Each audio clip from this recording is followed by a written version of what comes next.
वालेकुम 7th class. Welcome to my YouTube channel.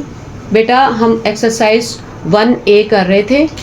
पहला और दूसरा इसका क्वेश्चन मैंने आपको करवा दिया था। अगर किसी को लिंक चाहिए तो मैं डिस्क्रिप्शन में इसका लिंक दे दूंगी, ठीक है। आज इसका क्वेश्चन नंबर 3 करने लगे हैं। क्वेश्चन है right the sets below in descriptive form और बिल्डर फॉर्म। ये क्वेश्चन जो दिए हुए हैं ABCD इसके जो पार्ट दिए हुए हैं इनको दो तरह से हमने करना है, ठीक है। डिस्क्रिप्टिव फॉर्म में भी इसको करना है और बिल्डर फॉर्म में भी करना है, ठीक है। यहाँ पे क्वेश्चन A है, देखें प्लस माइनस मल्टीप्लाई और डिवाइड ये लिखा हुआ है, ये मैथमेटिकल ऑपरेशन है। तो हमने लिखना है कि जो सेट A है वो set is the science of mathematical operation, ठीक है। इसको बिल्डर नोटेशन में कैसे लिखेंगे, हमने बिल्डर नोटेशन में भी मैंने आपको सिखाया था। A लिख के आपने आगे करली ब्रैकेट लगानी है, X लिखना है, सच दैट लिखना है और X जो लिख के आपने लिखना है is the sign of mathematical operation, ठीक है। Is the science of mathematical operation.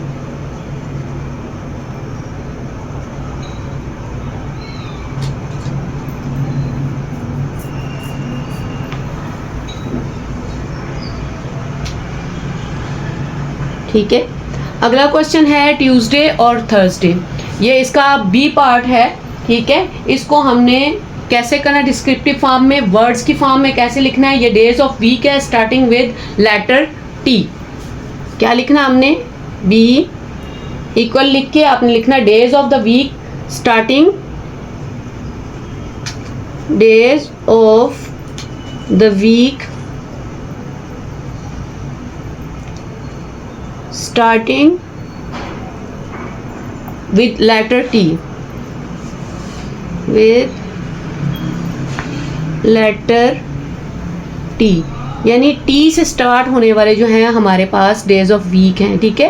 ये ट्यूसडे है और ये थर्सडे है, ठीक है। इसको बिल्डर नोटेशन में कैसे लिखेंगे, आपने A लिखना है, आगे आपने क्या करली ब्रैकेट लगानी है, X such that X is the name of 2 days,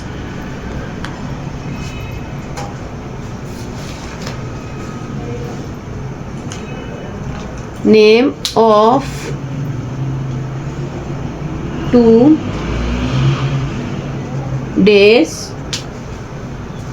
starting with T,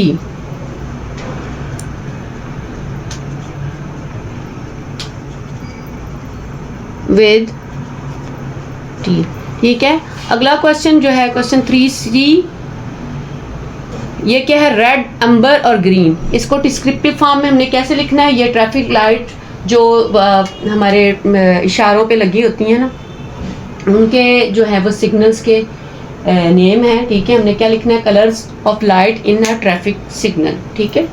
कैसे डिस्क्रिप्टिव फॉर्म में हमने लिखना है, colours of the lights in traffic signals.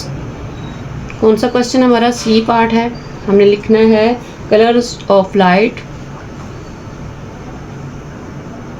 of lights in traffic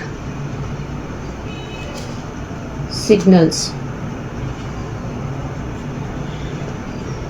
ठीक है। इसको हमने बिल्डर फॉर्म में कैसे करना है, X such that X is the colour, ठीक है। C इज इक्वल, हमने करली ब्रैकेट लगानी है, X such that X is a color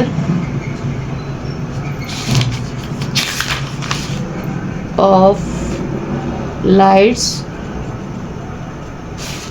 in a traffic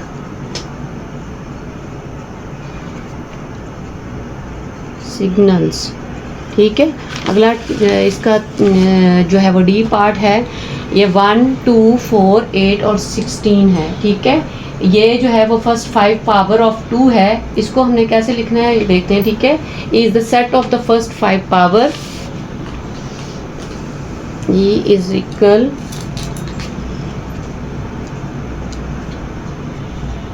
the first 5 power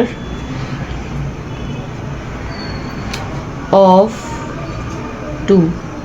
ठीक है, अगर इसको बिल्डर फॉर्म में हमने कैसे करना है, ठीक है, इसको करना है ई इज इक्वल, आपने करली ब्रैकेट लगानी x सच दैट x, आगे आपने क्या लिखना है, इज द फर्स्ट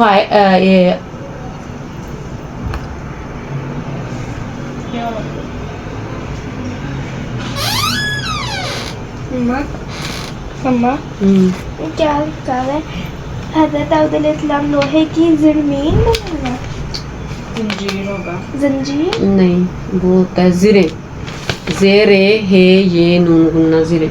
अब क्या हुआ है? और ये क्या लिखा हुआ है, ये क्या लिखा हुआ है, अकीक।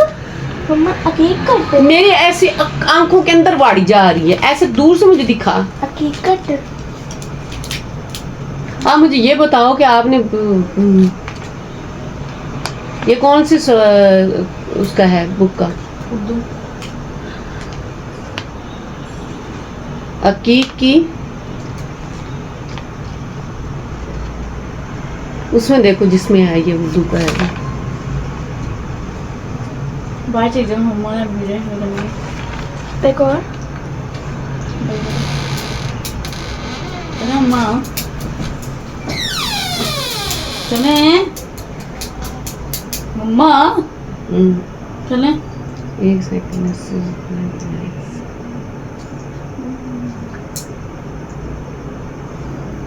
और एंड पे कहना है मेरे चैनल को सब्सक्राइब, लाइक, शेयर करना नहीं भूलना।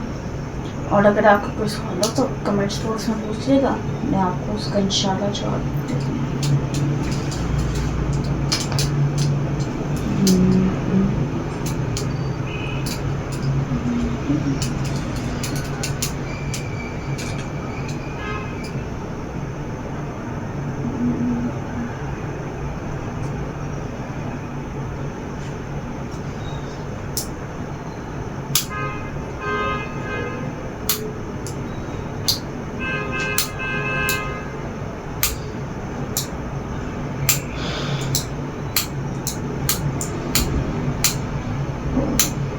चीज तो क्या है,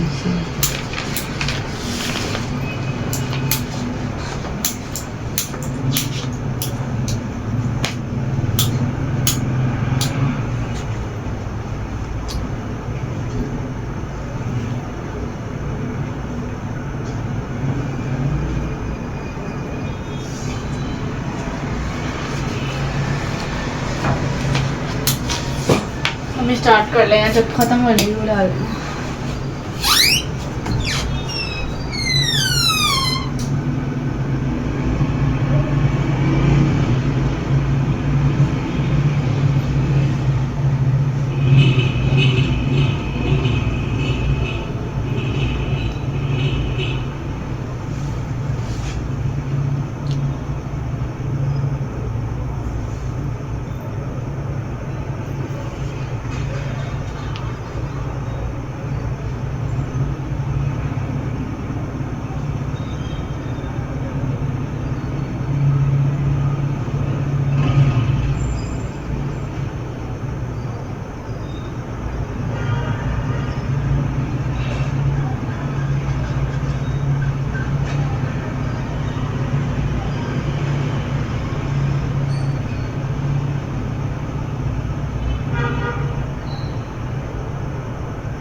मैं बाबा हमने उन्हें जल्दी करना है।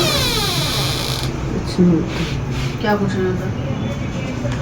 बाबा ने 11-12 बजे ये हाथ में ये तो नहीं आ रहा साथ नहीं वही कर रहे हैं हम करने।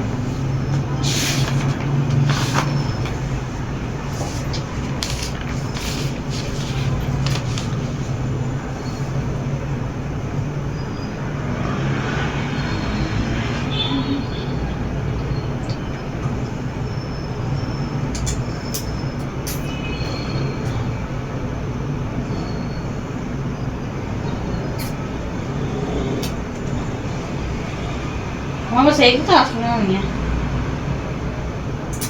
हैं?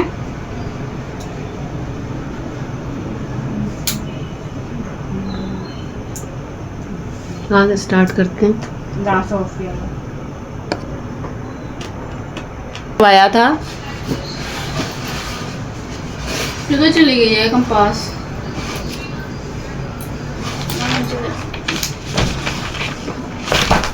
मैंने उसके अंदर लगा के अरे यार किधर चली गई है?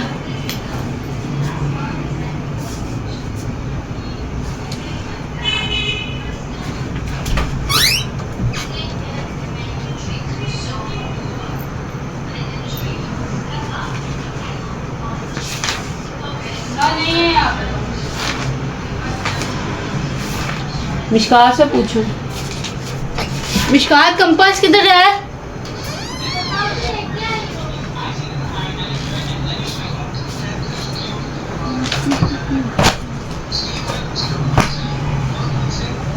नीचे ग्रिल देखिए।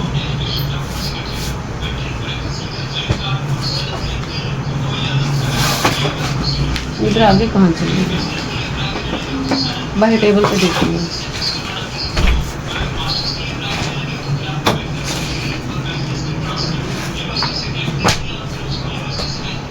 नहीं आ रही।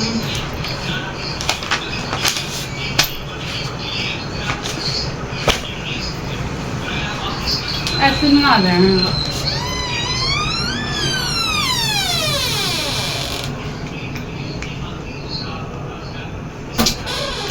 नहीं बनी। चलो वैसे बना देते हैं। बना लिया।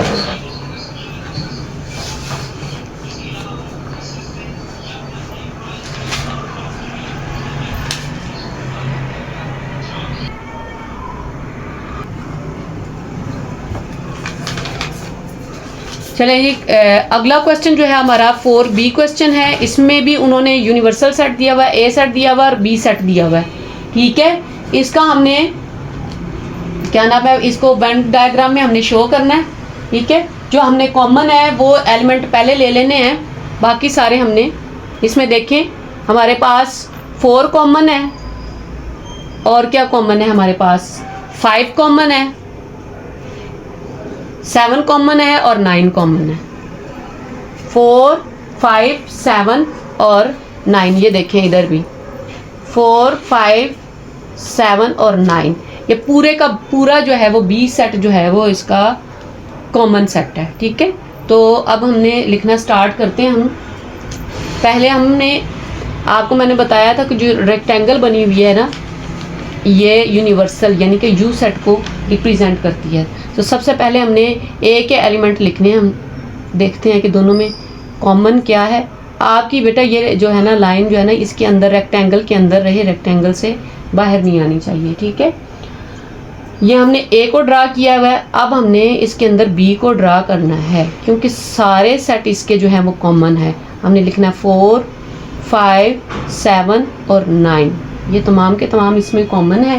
बाकी क्या बचता है हमारे पास 3 बच जाता है, 6 बच जाता है और 9 बचता है और सॉरी 8 बचता है। 9 तो इसमें आ गया। ठीक है, वो हमने बी सेट में लिखना है 3, 6 और 8, 3, 6 और 8। ठीक है, अब इसके अलावा जो है जो यूनिवर्सल सेट के बचते हैं वो हमने बाहर रेक्टेंगल में लिखना है। इसमें 1, 2 और 10 ही बचता है।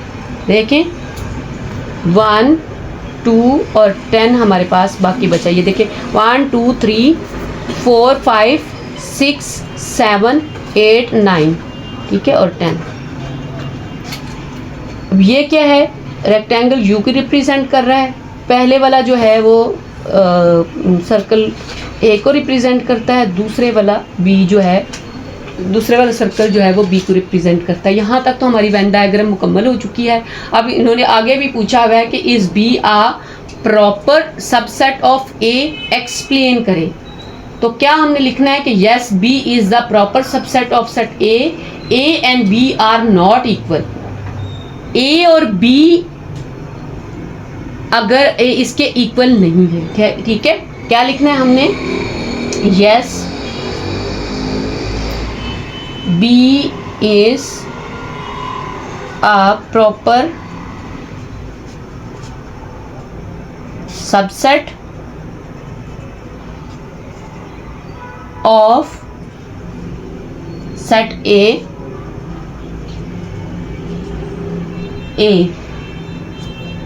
और वजह क्या है, वजह यह है कि A and B are not equal, A and B are not equal, ठीक है। और B के अंदर वो तमाम जो है एलिमेंट मौजूद हैं जो A में भी हैं, ठीक है। B is contained in A, B is contained in A and B is contained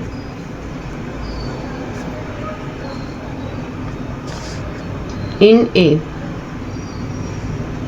ठीक है।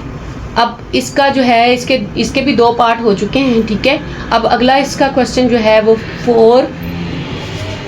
4E है इसका पार्ट, सॉरी कौन सा हमने कौन कौन से क्वेश्चन के, 4B और 4C अगला पार्ट है। अब देखिए उन्होंने एक X सेट दिया हुआ है 1 2 3, इसके हमने सबसेट लिखने हैं, ठीक है। सबसेट को लिखने के लिए हमारे पास जो है वो 2 की पावर जितने ये एलिमेंट हैं उतने लिखते हैं। अब देखिए कितने एलिमेंट है, 3 एलिमेंट है ये, यहाँ पर रफ वर्क में मैं लिखूंगी 2 की पावर 3। अब देखो 2 को 3 टाइम हम करें तो 8 आता है, ठीक है। 2 2 ज़र 4 4 2 ज़र 8। अब इसके सबसेट जितने बनने हैं ना वो हैं 8 होने चाहिए, ठीक है। हमने सबसे पहले लगानी है कर्ली ब्रैकेट लगानी है, ठीक है। अब हमने 5 लिख लें ये, ठीक है, या फिर वैसे खाली सेट लिख लें, कॉमा लगाना है। उसके बाद हमने ये 1 को कर्ली ब्रैकेट में लिखना है, ठीक है। 1 अगला एलिमेंट में हमारे पास क्या है 2, फिर उससे अगला एलिमेंट हमारे पास 3 है, ठीक है। उसके बाद हमने 2 2 के साथ लिखना है, ठीक है। तीनों पूरे हो गए 1 2 3, एक एक करके 1 2 3। अब 2 2 लिखने हैं 1 2 1 और 2, फिर हमने क्या लिखना है 1 और 3, कर्ली ब्रैकेट क्लोज कर देनी है, ठीक है। उसके बाद हमारे पास 1 3 भी हो गया। अब 2 3 लिखेंगे, 2 3 कर्ली ब्रैकेट क्लोज कर देंगे। कितने बने हमारे पास सेट, 1 2 3 4 5 6 7। और बेटा और एक ये पूरा वाला सेट होता है, खुद का जो सेट होता है, ठीक है। 1 2 और 3, ठीक है। और कर्ली ब्रैकेट ये लगा देंगे, ये स्टार्ट में भी कर्ली ब्रैकेट लगानी है और एंड पे भी कर्ली ब्रैकेट लगानी है, ठीक है। अब देखिए इसके प्रॉपर सेट क्या होंगे, ठीक है। इसमें खाली सेट और इसका अपना सेट जो है वो हटा देंगे तो उसके बाकी के सारे ही प्रॉपर सबसेट होंगे। तो क्या लिखेंगे हमने यहाँ पे, ये जो है 1 2 3, यानी कि 6 सेट बनेंगे इसके प्रॉपर सबसेट के। इसी तरह 1 और 3 लिखेंगे, कर्ली ब्रैकेट क्लोज कर देंगे, और 2 और 3 देखिए 6 हो गए, 1 2 3 4 5 6, ठीक है। तो अब अगला हम क्वेश्चन स्टार्ट करते हैं। क्वेश्चन नंबर, इसका अगला पार्ट क्वेश्चन नंबर ये हमने सी किया है, डी मैंने यहाँ पे लिखा हुआ है। ये भी कह रहे हैं कि जो है वो वेन डायग्राम से इसको रिप्रेजेंट करें, और इसका अगली जो है वो कोई बताएंगे कि ये जो है वो सबसेट इसका फाइंड करना है, क्या फाइंड करना है, ठीक है। तो अगला डी पार्ट करने के लिए हमने सबसे पहले जो है रिज्यूम का बटन होगा फिर याद है। जी, तो इसको हमने सिर्फ इसकी वेन डायग्राम ही बनानी है। इसका आगे से ये देखें, उन्होंने कहा है कि Venn diagram to illustrate the given information. ठीक है, सिर्फ इस इंफॉर्मेशन को हमने इलिस्ट्रेट करना है। ठीक है, उसी ही की तरह हमने देखना है कि सबसे पहले इसमें कॉमन क्या है ए और बी में। 2 कॉमन है इसमें, ठीक है, दोनों में 2 कॉमन है। और क्या कॉमन है? 4 कॉमन है। ठीक है, 4 कॉमन है। ठीक है, हमने क्या करना है, ये 2 हमने सर्कल लेने हैं। ठीक है, जो कॉमन है वो हमने दरमियान में लिखने हैं। बाकी दोनों के एलिमेंट बचते हैं, इसका 5 बचता है और इसका 1 बचता है। ठीक है,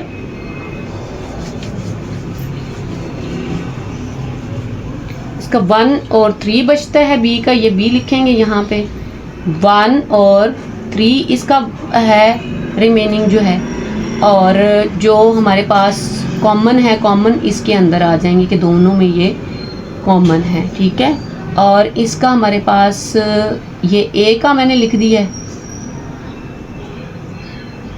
और ये सेट बी है, इसका हमारे पास 5 जो है वो रिमेनिंग है। ठीक, 1 और 3 ए में से रिमेनिंग था और 5 में बी में से हमारे पास जो है वो 5 रिमेनिंग है। ठीक है, यहाँ पे हमारे पास ये सेट की जो है ना वो यहाँ पे ए लिखना था, सॉरी यहाँ पे बी लिखना था। बी में हमारे पास जो है 1 और 3 है और ए में हमारे पास 5 है। ठीक, ये हो गया। और बाकी जो है हमारे पास 6, 7 और 8 और 9, ये 6, 7, 8 और 9 हमारे जो हैं वो रेक्टेंगल में आ जाएंगे। ठीक है, इसी को हमने इलस्ट्रेट करना था, ये हमने लिख दिया। हमारे पास यहाँ पे अगला क्वेश्चन जो है वो 5 क्वेश्चन है।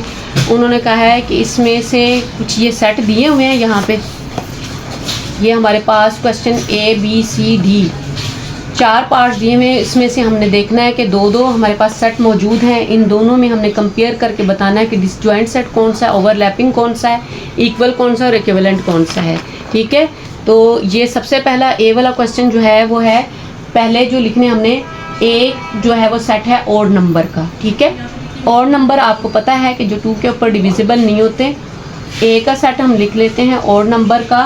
वो क्या आएगा हमारे पास 1, 3, 5, 7, 9, 11 एंड सो ऑन। 1, 3, 5, 7, 9, 11 और ये उन्होंने कंपल्शन कोई नहीं दी हुई कि कहाँ तक लिखें। ठीक है, इसी तरह हमने बी सेट का देख लेना है कि प्राइम सेट क्या होते हैं, प्राइम नंबर्स क्या होते हैं, उनका सेट लिखना है हमने। ठीक है, प्राइम नंबर ऐसे नंबर्स को कहते हैं कि जो है वो उसका जो 2 ही फैक्टर हो, जो वो खुद हो नंबर या फिर 1 हो। ठीक है, तो उसमें सबसे पहले हमारे पास 2 आ जाता है, फिर 3 आ जाता है और 5, 7, 11, 5, 7, 11 तक इसके भी लिख लिए हैं, उसके भी लिख लिए हैं। ठीक है, अब इसका हमने क्या करना है, इन दोनों सेटों के दरमियान हमने क्या फाइंड करना है। उन्होंने कहा है कि डिसजॉइंट सेट है, ये ओवरलैप है, इक्वल है या इक्विवेलेंट है। अब देखें कि सबसे पहले हमने कॉमन इसमें से ढूंढना है। ठीक है, कॉमन सेट, इन दोनों सेट्स में से कितने एलिमेंट जो हैं वो कॉमन हैं। ठीक है, कॉमन क्या है हमारे पास, 3 कॉमन है, 5 कॉमन है, 7 कॉमन है और 11 कॉमन है। क्या है, 3, 5, 7 और 11 कॉमन है। ठीक है, जिसमें कोई एक एलिमेंट भी कॉमन आ जाए तो उस सेट को क्या कहते हैं हम, ओवरलैपिंग सेट। इसका नाम होता है ओवरलैपिंग सेट, लैपिंग सेट। दोनों को हमने कंपेयर करके देखा तो ये हमारे पास है जो ओवरलैप सेट आया। ठीक है, अब इसी का बी पार्ट है, वो है कॉमन फैक्टर ऑफ 11 और 13 और इसका सोल्यूशन सेट है x² = 1 के। ठीक है, हमने सोल्यूशन में क्या लिखना है। ठीक है, 11 के कितने फैक्टर होंगे, ये भी जो हमारे पास प्राइम नंबर है, 11 के 2 ही फैक्टर होंगे, 11 और 1। ठीक है, 13 के कितने फैक्टर होंगे, 13 = 13 और 1। इन दोनों में से क्या कॉमन है? कॉमन क्या है? 1 है, ठीक है। आगे उन्होंने क्या कहा है? उन्होंने कहा है कि x का स्क्वायर इज इक्वल 1 के, ठीक है। आप रफ वर्क में अगर इसको करके देखें कि x का स्क्वायर जो है वो 1 के इक्वल है, तो अब दोनों साइड पे आपने स्क्वायर रूट ले लेना है, ठीक है। इसका स्क्वायर रूट इसके साथ कैंसिल हो जाएगा, ठीक है। तो क्या आ जाएगा हमारे पास? x इज इक्वल और इसका प्लस और माइनस 1 हो जाएगा, ठीक है। आपने क्या लिखना है? इसका सोल्यूशन सेट क्या है? x स्क्वायर इज इक्वल 1 का सोल्यूशन सेट क्या होगा? सेट हमारे पास बनेगा 1 और -1।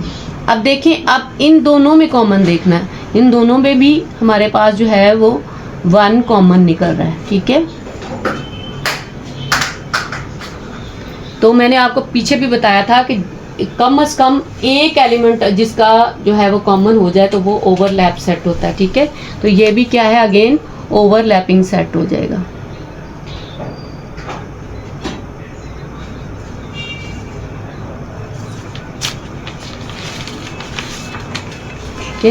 अगला जो क्वेश्चन है, यहाँ पे इन्होंने ए सेट जो दिया हुआ है, यहाँ पे इसमें मौजूद एक फाई है। फाई से मुराद होता है कि इसमें एक एलिमेंट मौजूद है। इसका क्या मतलब होता है कि has 1 element, A has 1 element,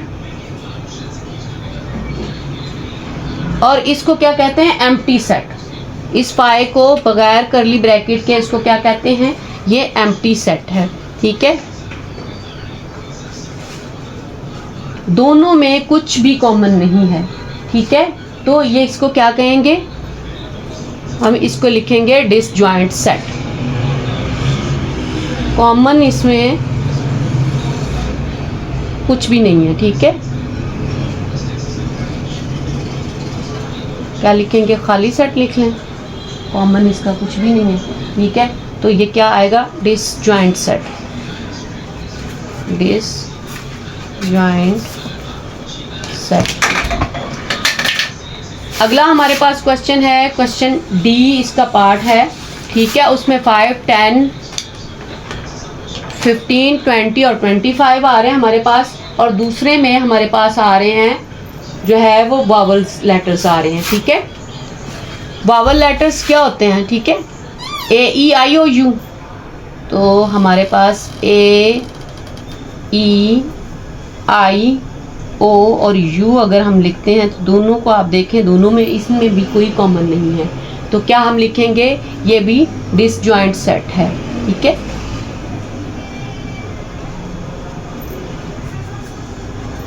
हमारा लास्ट वाला क्वेश्चन है, 6 क्वेश्चन है, last but not the least. इसको हमने जो है वो देखना है कि यहाँ पे लिखा हुआ पाई जो है वो बिलोंग करता है रैशनल नंबर। तो आपको मालूम है कि पाई जो है वो पाई की वैल्यू हमारे पास आती है 3.14159266535, ठीक है। तो पाई की हमारे पास क्या वैल्यू आती है? 3.1415926535 और सो ऑन। ये रिपीट हो रही है, ये ना तो एंड हो रहा है, और ना ही ये जो है कोई भी डिजिट इसमें रिपीट हो रहा है। तो कहते हैं कि ये रैशनल नंबर है। तो ये रैशनल नंबर नहीं है, ये इर्रेशनल नंबर है, क्योंकि इसकी रेपिटेशन कोई भी डिजिट की नहीं है। तो ये यहाँ पे हम क्या क्रॉस का निशान लगाएंगे। बी जो है, बी पार्ट व ट्रायंगल जो है वो बिलोंग्स टू पॉलीगॉन्स। तो triangle does not belong to, ठीक है। तो ये गलत है। पॉलीगॉन का मतलब होता है मैनी एंगल्स वाला, ठीक है। तो ये बिलोंग करता है, पॉलीगॉन से ट्रायंगल बिलोंग करता है, ठीक है। ये यहाँ पे रॉन्ग है, ये पहले वाला भी रॉन्ग है। अब लिखा है उन्होंने सी पार्ट में 2009 does not belong to the leap year, ठीक है। तो ये स्टेटमेंट जो है वो ट्रू है, क्योंकि अगर हम 2009 2009 डिवाइडेड बाय 4 करें तो ये इसके ऊपर डिविजिबल नहीं है 4 के ऊपर, तो ये जो है हमारी स्टेटमेंट ट्रू है। अगला जो है वो cherry does not belong the seedless, क्या यहाँ पे लिखा हुआ है सीडलेस फ्रूट्स, तो ये भी ट्रू है। चेरी जो है वो सीडलेस फ्रूट, यहाँ पे उन्होंने क्या लिखा हुआ है नहीं है, तो ये ट्रू है। और कैट जो है वो 3 लेग्ड एनिमल नहीं है, तो ये भी ट्रू है। तो बच्चों आज के जो है वीडियो में हमने 3, 4, 5, 6 क्वेश्चन हमने किए हैं। बेटा आपको आई होप कि इसकी अच्छे से समझ आ गई होगी। अगर आपको मेरी वीडियो अच्छी लगी हो तो आपने कमेंट करना नहीं भूलना, सब्सक्राइब करना नहीं भूलना और लाइक करना नहीं भूलना, ताकि मेरी जो नई आने वाली वीडियो का जो है वो आप तक पहुंचती रहे। ठीक है, अब इंशाल्लाह नई वीडियो के साथ हाजिर होंगे, तब तक के लिए अल्लाह हाफ़िज़।